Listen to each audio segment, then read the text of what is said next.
Hello बच्चों, good morning. मैं हूं डॉक्टर विनय दुबे, माध्यमिक शिक्षक, शासकीय उत्कृष्ट उच्चतर माध्यमिक विद्यालय मारतंड क्रमांक 1 रीवा। आज हम जो विषय पढ़ने चल रहे हैं वह है कक्षा 9वीं का विज्ञान, अध्याय 4 परमाणु की संरचना और उसका पुनरावृत्ति भाग 2। विद्यार्थियों, आज के इस वीडियो सत्र में आप सभी का स्वागत है। आज के इस कक्षा में हम पढ़ेंगे अध्याय 4 परमाणु की संरचना के अभ्यास और पुनरावृत्ति के कुछ महत्वपूर्ण प्रश्न और उनके उत्तर। तो आइए शुरू करते हैं हम आज की अपनी कक्षा इस पहले प्रश्न के साथ। परमाणु उदासीन है, इस तथ्य को थॉमसन के परमाणु मॉडल के आधार पर स्पष्ट कीजिए। उत्तर होगा, थॉमसन के मॉडल के अनुसार परमाणु एक धनावेशित गोला है जिसमें ऋणावेशित इलेक्ट्रॉन समान रूप से वितरित रहते हैं। दोनों प्रकार के आवेशों की संख्या समान होने के कारण परमाणु विद्युत रूप से उदासीन होता है। कुछ इस चित्र में समझ लें कि संपूर्ण गोले में धनावेश अर्थात प्रोटॉन समान रूप से वितरित रहते हैं और ऋणावेशित इलेक्ट्रॉन इनके चारों ओर इस प्रकार व्यवस्थित होते हैं कि इस परमाणु गोले पर कोई भी आवेश शेष न रह जाए। यही वजह है कि परमाणु में कोई आवेश नहीं होता, यह विद्युत रूप से उदासीन होता है।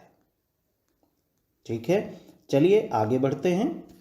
प्रश्न क्रमांक 2 है कि रदरफोर्ड के परमाणु मॉडल के अनुसार परमाणु के नाभिक में कौन सा अवपरमाणु कण खोजा गया? अवपरमाणु कण विद्यमान है, यह ज्ञात हुआ। रदरफोर्ड के अल्फा कण प्रकीर्णन प्रयोग से यह स्पष्ट हुआ कि परमाणु के नाभिक में या केंद्र में एक धनावेशित भाग होता है। बाद में उसे नाभिक कहा गया और उसमें प्रमुखतया कौन सा परमाणु कण? प्रोटॉन पाया जाता है। धनावेशित कण प्रोटॉन होता है परमाणु का और वह नाभिक में विद्यमान रहता है। यह खोजा गया, यह ज्ञात हुआ किससे?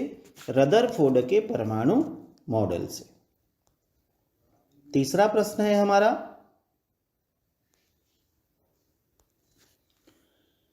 हीलियम परमाणु का परमाणु द्रव्यमान 4u और उसके नाभिक में 2 प्रोटॉन होते हैं। इसमें कितने न्यूट्रॉन होंगे? किसी भी परमाणु का द्रव्यमान या उसकी द्रव्यमान संख्या नाभिक में प्रोटॉनों और न्यूट्रॉनों की संख्या के योग के बराबर होती है। अतः अपन कह सकते हैं कि A is equal to P plus N। यहाँ P प्रोटॉन और N न्यूट्रॉन होते हैं। प्रोटॉन और न्यूट्रॉन की संख्या उसका परमाणु द्रव्यमान या द्रव्यमान संख्या होती है। यहाँ दिया है द्रव्यमान 4u, वह संख्यात्मक रूप से द्रव्यमान संख्या होगी। तो 4 बराबर 2 प्लस n, प्रोटॉनों की संख्या 2 और न्यूट्रॉन n माना हुआ है। अतः न्यूट्रॉनों की संख्या 4 माइनस 2 बराबर 2 होगी। स्पष्ट है कि हीलियम के परमाणु में परमाणु क्रमांक 4 है, परमाणु द्रव्यमान 4 है, उसमें 2 प्रोटॉन है नाभिक में और साथ में 2 न्यूट्रॉन होंगे। अगला प्रश्न, कार्बन और सोडियम के परमाणुओं के लिए इलेक्ट्रॉनिक वितरण लिखिए या इलेक्ट्रॉनिक विन्यास लिखिए। हम जानते हैं कार्बन का परमाणु क्रमांक 6 होता है, इसका इलेक्ट्रॉनिक विन्यास होगा 2 और 4। पहली कक्षा में 2 इलेक्ट्रॉन, दूसरी कक्षा में 4 इलेक्ट्रॉन, या इसी को लिखा जाता है हीलियम के पश्चात 2s2 2p2। दूसरा तत्व दिया था सोडियम, परमाणु क्रमांक होता है 11, इलेक्ट्रॉनिक विन्यास होगा 2, 8, 1। पहली कक्षा में 2 इलेक्ट्रॉन, दूसरी कक्षा में 8 इलेक्ट्रॉन, तीसरी कक्षा में 1 इलेक्ट्रॉन। इसको संक्षेप में लिखा जाता है नियान के पश्चात 3s1। ये हुआ कार्बन और सोडियम का इलेक्ट्रॉनिक विन्यास। अगला 5वां प्रश्न है, क्लोरीन, सल्फर और मैग्नीशियम की परमाणु संख्या से इनकी संयोजकता कैसे प्राप्त करेंगे। किसी भी तत्व की संयोजकता उसके संयोग करने की क्षमता होती है। जैसा हम पूर्व की कक्षा में पढ़ चुके हैं कि यदि किसी तत्व के बाह्यतम कोश में इलेक्ट्रॉनों की संख्या 1, 2, 3 या 4 है, तब उसकी संयोजकता संयोजी कोश में उपस्थित इलेक्ट्रॉनों की संख्या के बराबर होती है। किंतु यदि संयोजकता कोश में इलेक्ट्रॉनों की संख्या 4 से अधिक, 5, 6 या 7 है, तब उस तत्व की संयोजकता ज्ञात करने के लिए बाह्यतम कोश के इलेक्ट्रॉनों को 8 में से घटाया जाता है। आइए देखें। क्लोरीन की परमाणु संख्या 17, इलेक्ट्रॉनिक विन्यास 2, 8 और 7। यहां बाह्यतम कोश में 7 इलेक्ट्रॉन, तब इसकी संयोजकता 8 - 7 बराबर 1 होगी, क्योंकि बाह्यतम कोश में इलेक्ट्रॉन 4 से ज्यादा हैं। इसी प्रकार सल्फर की परमाणु संख्या 16, इलेक्ट्रॉनिक विन्यास 2, 8, 6 होता है। बाह्यतम कोश में इलेक्ट्रॉनों की संख्या 6 है, जो 4 से बड़ी है, इसलिए इसकी भी संयोजकता को ज्ञात करने के लिए संयोजी इलेक्ट्रॉनों को 8 में घटाया जाएगा। 8 - 6 बराबर 2 होगी। समझ चुके हैं हम कि क्लोरीन और सल्फर की परमाणु संख्याएं 17 और 16, इनके इलेक्ट्रॉनिक विन्यास 2, 8, 7 एवं 2, 8, 6 है। बाह्यतम कोश में इलेक्ट्रॉनों की संख्या 7 एवं 6 थी, जो 4 से अधिक है, इसीलिए इनको 8 में से घटाकर इन तत्वों की संयोजकता ऊपर ज्ञात की गई। आइए मैग्नीशियम पर बात करें। मैग्नीशियम Mg का परमाणु क्रमांक 12 होता है, जिसका इलेक्ट्रॉनिक विन्यास 2, 8, 2 है। यहाँ बाह्यतम कोश में 2 इलेक्ट्रॉन हैं और यह 4 से कम है, इसलिए इस तत्व की संयोजकता 2 होगी, जो बाह्यतम कोश के इलेक्ट्रॉनों की संख्या के बराबर होगी। आई बात समझ में कि यदि किसी तत्व के संयोजी कोश में 4 या 4 से कम इलेक्ट्रॉन हैं, तो उन इलेक्ट्रॉनों की संख्या ही उस तत्व की संयोजकता होगी।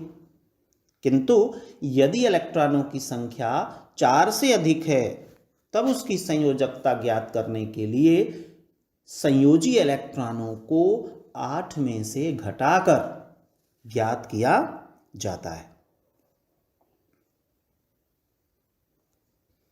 अगला प्रश्न आता है, समस्थानिक और समभारिक के किसी एक युग्म का इलेक्ट्रॉनिक विन्यास लिखिए। हमारे सामने समस्थानिक युग्म है क्लोरीन। क्लोरीन तत्व के 2 समस्थानिक ज्ञात हैं, क्लोरीन 1735 और क्लोरीन 1737। दोनों तत्वों का परमाणु क्रमांक 17 है। परमाणु द्रव्यमान क्रमशः पहले का 35 और दूसरे का 37 है। इनके इलेक्ट्रॉनिक विन्यास क्रमशः 2, 8, 7 और दूसरे का भी 2, 8, 7 ही होंगे, क्योंकि दोनों का परमाणु क्रमांक समान है। समभारिक युग्म के बारे में देख लें। समभारिक तत्व ऐसे तत्व कहलाते हैं, भिन्न तत्वों के ऐसे परमाणु होते हैं जिनका परमाणु द्रव्यमान समान होता है, किंतु परमाणु क्रमांक भिन्न होता है। यहाँ 3 तत्व हमारे सामने हैं। आर्गन परमाणु क्रमांक 18, द्रव्यमान 40, पोटेशियम 19, द्रव्यमान 40 और कैल्शियम 20, द्रव्यमान 40। इन तीनों के द्रव्यमान समान हैं, इसलिए ये समभारिक हैं। परमाणु क्रमांक भिन्न हैं, अतः इनके इलेक्ट्रॉनिक विन्यास क्रमशः आर्गन के लिए होगा 2, 8, 8, पोटेशियम 19 के लिए होगा 2, 8, 8, 1 और कैल्शियम 20 के लिए होगा 2, 8, 8 और 2। ठीक है, ये हुआ हमारा 6वां प्रश्न। 7वें प्रश्न के लिए आगे चलते हैं और देखते हैं कि यदि तत्व का परमाणु क्रमांक Z बराबर 3 हो तो तत्व की संयोजकता क्या होगी और उस तत्व का नाम भी लिखिए। ऐसा प्रश्न हमारी पाठ्यपुस्तक में है। परमाणु क्रमांक 3 वाले तत्व का इलेक्ट्रॉनिक विन्यास होगा 2 और 1। बाह्यतम कोश में इलेक्ट्रॉनों की संख्या 1 जो 4 से कम है, अतः उस तत्व की संयोजकता 1 होगी। और हम अच्छे से जानते हैं कि परमाणु क्रमांक 3 होता है लिथियम का, जिसका संकेत होता है Li, अर्थात वह तत्व होगा लिथियम जिसका परमाणु क्रमांक 3 होता है, इलेक्ट्रॉनिक विन्यास होगा 2 और 1 और उस तत्व की संयोजकता बाह्यतम कोश में उपस्थित इलेक्ट्रॉनों की संख्या 1 के बराबर होगी। यह एक यस ब्लॉक का तत्व है। तीव्र क्रियाशील क्षार धातुओं की श्रृंखला में आवर्त सारणी में सबसे बाईं ओर रखा गया है। अगला प्रश्न, रदरफोर्ड ने अपने अल्फा किरण प्रकीर्णन प्रयोग में सोने की पन्नी का प्रयोग किया क्यों? उत्तर है, रदरफोर्ड ने अल्फा कण प्रकीर्णन प्रयोग में स्वर्णपत्र का प्रयोग इसलिए किया क्योंकि वो बहुत पतली परत चाहते थे और स्वर्ण धातु की आघात वर्धनीयता सर्वाधिक होती है, इसे सबसे अधिक पतला पीटा जा सकता है। यही वजह है कि उन्होंने सोने की पन्नी का प्रयोग किया। सोने की यह पन्नी 1000 परमाणुओं के बराबर मोटी थी और जिस पे के आधार पर प्रयोग करके इन्होंने परमाणु मॉडल के संबंध में महत्वपूर्ण ऑब्जर्वेशंस किए और महत्वपूर्ण निष्कर्ष निकाल करके परमाणु संरचना को नई दिशा दी। अगला प्रश्न होता है, हीलियम के संयोजकता कोश में 2 इलेक्ट्रॉन हैं परंतु इसकी संयोजकता 2 नहीं है, समझाइए। अच्छा सा प्रश्न है। अभी हम कुछ देर पहले पढ़ रहे थे कि जिन तत्वों की बाह्यतम कोश में इलेक्ट्रॉनों की संख्या 4 या 4 से कम होती है उनकी संयोजकता संयोजी कोश में उपस्थित इलेक्ट्रॉनों की संख्या के बराबर होती है, किंतु हमारी यह परिभाषा हीलियम या हीलियम के समान अन्य अक्रिय गैसों पर लागू नहीं होती।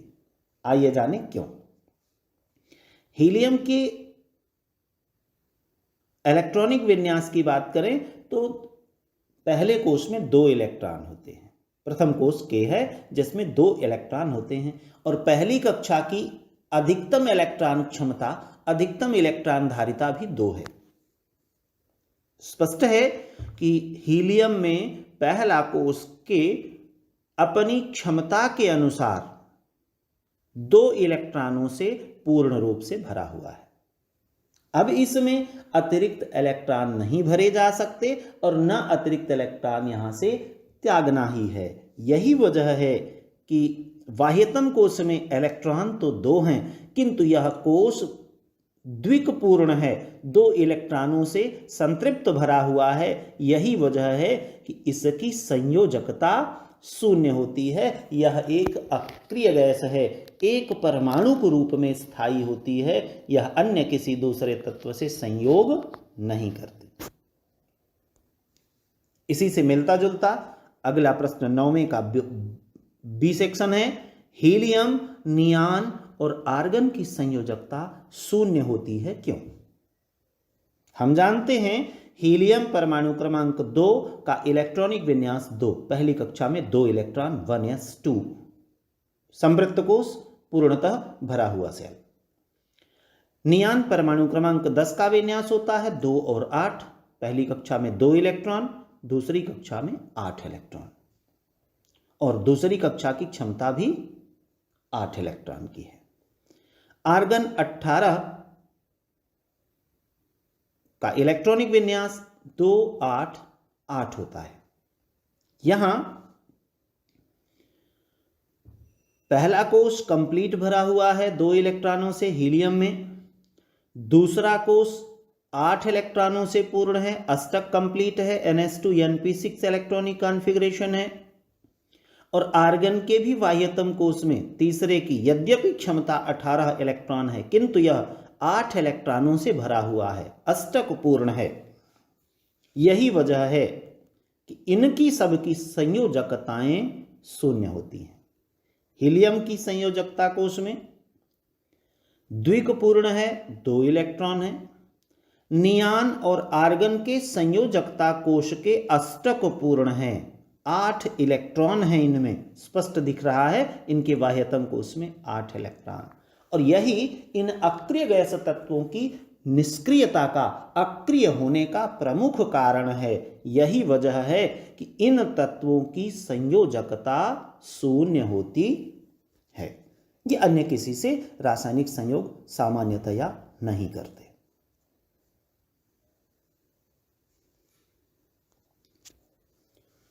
प्रश्न क्रमांक 10 है, कैथोड किरणों के कोई 2 प्रमुख गुण लिखिए। कैथोड किरणें ऋणावेशित होती हैं जो सीधी रेखा में गमन करती हैं, पहला प्रमुख गुण है।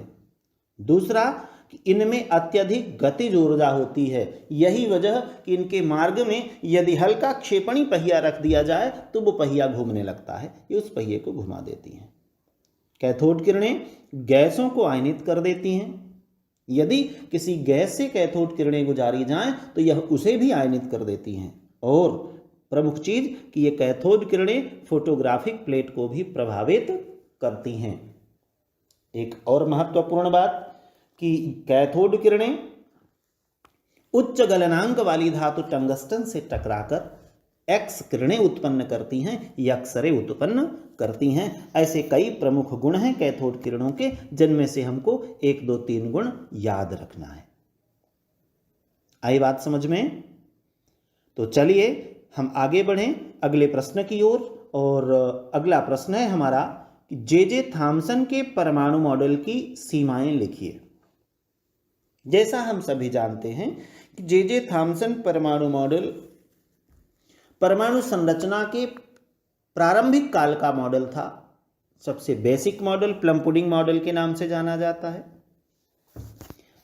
इसकी प्रमुख सीमाओं में 2 बातें महत्वपूर्ण हैं कि जे थॉम्सन के परमाणु मॉडल में इलेक्ट्रॉनों की व्यवस्था के बारे में सही व्याख्या नहीं की गई। इलेक्ट्रॉनों को गोले के अंदर धनावेश के चारों ओर व्यवस्थित वितरित माना गया था, यह उपयुक्त नहीं था। दूसरा कि जे थॉम्सन के परमाणु मॉडल में केंद्रक नाभिक के बारे में कोई बात नहीं कही गई कि परमाणु में धनावेश केवल केंद्रक में होता है। उन्हें कहा गया था कि पूरे गोले में धनावेश समान रूप से वितरित रहता है। और तीसरी और महत्वपूर्ण बात कि थॉम्सन परमाणु मॉडल में परमाणु के तीसरे अवयवी कण न्यूट्रॉन के बारे में कोई जानकारी नहीं दी गई थी। इन सभी कमियों के कारण ही थॉम्सन का परमाणु मॉडल अमान्य किया गया था। अगला प्रश्न है, रदरफोर्ड के परमाणु मॉडल की क्या सीमाएं हैं? लिखिए। रदरफोर्ड के परमाणु मॉडल की महत्वपूर्ण सीमा यह है कि उन्होंने बताया जो इलेक्ट्रॉन आवेशित कण हैं नाभिक के चारों ओर चक्कर लगाते हैं, परंतु यदि कोई भी आवेशित कण विपरीत आवेश के परितः वृत्ताकार कक्ष में त्वरित होता है तो त्वरण के दौरान आवेशित कणों से ऊर्जा का विकिरण होगा, ऊर्जा उत्सर्जित होगी। मैक्सवेल ने वैद्युत गतिकी के प्रयोगों के आधार पर स्पष्ट किया था। इस प्रकार परमाणु में नाभिक के चारों ओर स्थायी कक्ष में घूमते हुए इलेक्ट्रॉन भी ऊर्जा विकिरित करेंगे और धीरे धीरे इनकी ऊर्जा घटती जाएगी, कक्षा का आकार छोटा होता चला जाएगा और एक अवस्था ऐसी आएगी कि परमाणु में इलेक्ट्रॉन अंततः नाभिक में गिर जाएगा और नाभिक से टकराने की स्थिति में परमाणु नष्ट हो जाएगा, जो कि असंभव है। हम सभी जानते हैं कि परमाणु स्थायी होते हैं। रदरफोर्ड के परमाणु मॉडल द्वारा परमाणु के इस स्थायित्व की व्याख्या नहीं की जा सकी। यही रदरफोर्ड मॉडल की मूल कमी थी। ठीक है, चलिए आगे बढ़ते हैं। अगला प्रश्न क्रमांक 13 है, उदाहरण के साथ व्याख्या कीजिए परमाणु संख्या, द्रव्यमान संख्या, समस्थानिक और संभारिक। महत्वपूर्ण प्रश्न है, 4 टॉपिक इसमें हैं और इनके बारे में हम सभी जानें।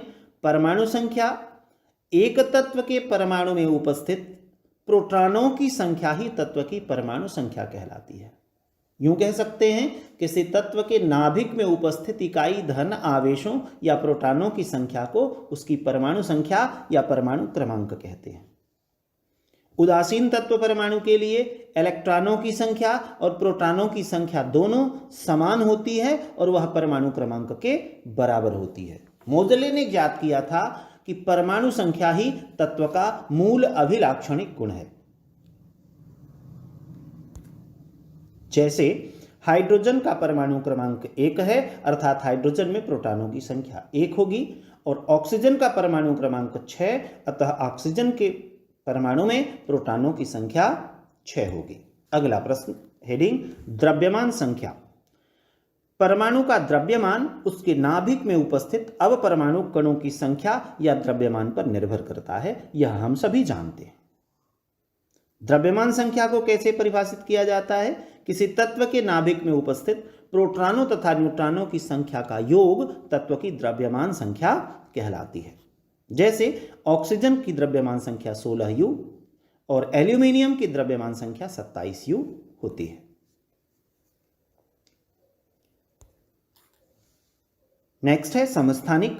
एक ही तत्व के ऐसे परमाणु जिनकी परमाणु संख्या समान किंतु द्रव्यमान संख्या भिन्न होती है, समस्थानिक कहलाते हैं।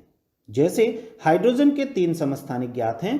पहला 1H1 या H, इसे प्रोटियम या साधारण हाइड्रोजन कहते हैं। दूसरा 1H2 या D, ड्यूटीरियम या भारी हाइड्रोजन के नाम से जानते हैं।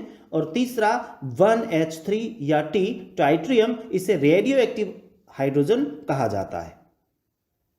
हाइड्रोजन के इन तीनों समस्थानिकों की संरचना की बात अगर हम करें तो प्रोटियम के नाभिक में एक प्रोटॉन और बाहर एक इलेक्ट्रॉन गति करता रहता है।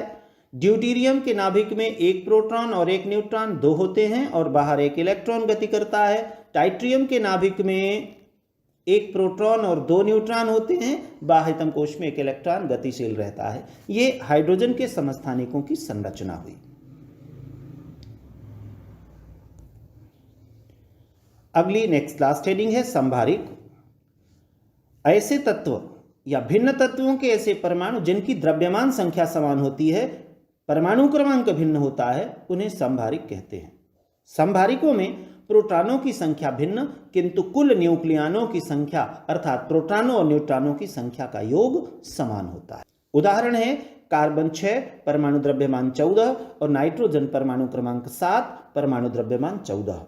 कार्बन 6 14 और नाइट्रोजन 7 14, ये दोनों एक दूसरे के समभारिक युग्म हैं। परमाणु द्रव्यमान दोनों का समान जबकि परमाणु क्रमांक भिन्न है।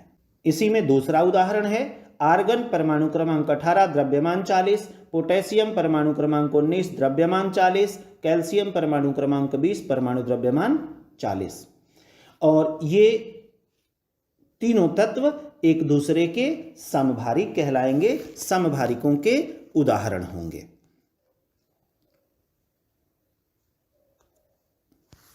अगला प्रश्न क्रमांक 14 है समस्थानिकों के कोई 2 उपयोग लिखिए। समस्थानिकों के उपयोग में से सबसे पहला और महत्वपूर्ण है, हम सभी जानते हैं, यूरेनियम। यूरेनियम का एक समस्थानिक यूरेनियम 92-235 होता है, जिसका प्रयोग परमाणु भट्टी में नाभिकीय रिएक्टर में ईंधन के रूप में किया जाता है विद्युत उत्पादन के लिए। दूसरा, कैंसर के उपचार में कोबाल्ट के एक समस्थानिक का प्रयोग होता है। ठीक इसी प्रकार घेंघा रोग के इलाज में आयोडीन के समस्थानिक का प्रयोग किया जाता है। तो कई तत्व ऐसे हैं जिनके विभिन्न समस्थानिकों का उपयोग भिन्न भिन्न कार्यों में किया जाता है। फिर आता है अगला प्रश्न हमारा, प्रश्न क्रमांक 15। सिलिकॉन और ऑक्सीजन का उदाहरण लेते हुए संयोजकता की परिभाषा दीजिए। परमाणु के अष्टक बनाने के लिए अर्थात वाह्यतम कोश में 8 इलेक्ट्रॉन पूरा करने के लिए कोई तत्व जितने इलेक्ट्रॉनों का स्थानांतरण, आदान प्रदान या साझा करने की आवश्यकता होती है वही उस तत्व की संयोजकता कहलाती है। आइए सिलिकॉन के परिप्रेक्ष्य में देखें। सिलिकॉन परमाणु क्रमांक 14, इलेक्ट्रॉनिक विन्यास 2, 8 और 4। इसके बाह्यतम कोश में 4 इलेक्ट्रॉन हैं, अर्थात यह 4 इलेक्ट्रॉन त्याग सकता है अथवा 4 इलेक्ट्रॉन ग्रहण करके 8 पूरा कर सकता है या 4 इलेक्ट्रॉनों की साझेदारी कर सकता है। अतः स्पष्ट है कि सिलिकॉन की संयोजकता 4 होगी। दूसरा एग्जाम्पल लेना था हमको ऑक्सीजन का। ऑक्सीजन परमाणु क्रमांक 8, इलेक्ट्रॉनिक विन्यास 2 और 6, बाह्यतम कोश में 6 इलेक्ट्रॉन हैं और यह 4 से अधिक है। ऐसी दशा में इसे केवल 2 इलेक्ट्रॉनों की आवश्यकता होगी। यह 2 इलेक्ट्रॉन ले सकता है या 6 त्याग सकता, किंतु 6 इलेक्ट्रॉन दान करने की तुलना में 2 इलेक्ट्रॉन लेना अधिक आसान है। यही वजह है कि ऑक्सीजन अपने बाह्यतम कोश में 8 इलेक्ट्रॉन पूरा करने के लिए 2 इलेक्ट्रॉन ग्रहण करना पसंद करता है और इसकी संयोजकता 2 होती है। चलिए अगला अंतिम प्रश्न हमारी आज की कक्षा का, प्रश्न क्रमांक 16। सोडियम पॉजिटिव आयन के पूरी तरह से भरे हुए K और L कोष होते हैं, व्याख्या कीजिए। हम जानते सोडियम का परमाणु क्रमांक 11, इसका इलेक्ट्रॉनिक विन्यास 2, 8, 1 होता है। जब सोडियम पॉजिटिव आयन बनता है तो बाह्यतम कोश से 1 इलेक्ट्रॉन त्याग दिया जाता है, अर्थात सोडियम परमाणु अपने बाह्यतम कोश से 1 इलेक्ट्रॉन त्यागता है, तब सोडियम आयन बनता है जिसका इलेक्ट्रॉनिक विन्यास 2 और 8 होगा। स्पष्ट है, पहली कक्षा की अधिकतम क्षमता 2 होती है और सोडियम आयन की पहली कक्षा में 2 इलेक्ट्रॉन भरे हैं। दूसरी कक्षा L कहलाती है, इसकी अधिकतम क्षमता 8 होती है और यहां सोडियम के बाह्यतम दूसरे कोश में 8 इलेक्ट्रॉन भरे हैं। अतः हम कह सकते हैं कि सोडियम आयन में पूरी तरह से भरे हुए K और L कोश होते हैं। आज की इस कक्षा में आप सभी ने धैर्य के साथ हमें सुना और आज का विषय समझा है, इसके लिए आप सभी का बहुत बहुत धन्यवाद। इसी तरह महत्वपूर्ण प्रश्नों और उनकी व्याख्या के साथ पुनः मिलेंगे अगले वीडियो में। तब तक के लिए नमस्कार, धन्यवाद आप सभी का।